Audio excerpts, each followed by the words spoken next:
ఎవడు భక్తితో నాకు పత్రమైనను పుష్పమైనను ఫలమైనను ఉదకమైనను ఫలాపేక్షరహితముగా సమర్పించుచున్నాడు అట్టివానిని నేను ప్రీతితో స్వీకరించుచున్నాను.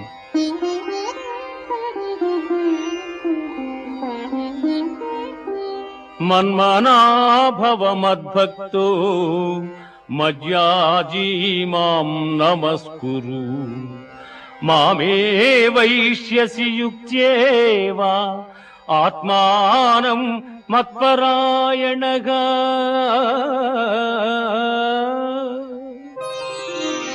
పార్థ నాయందు మనస్సు లగ్నము చేసి ఎల్లకాలముల యందు భక్తి శ్రద్ధలతో స్థిరచిత్తుడవై పూజించితివేని నన్నే పొందగలవు. ఇది ఉపనిషత్తుల సారాంశమైన యోగ శాస్త్రమున శ్రీకృష్ణుడు అర్జునునకు ఉపదేశించిన కర్మ సన్యాస, ఆత్మ సంయమ, విజ్ఞాన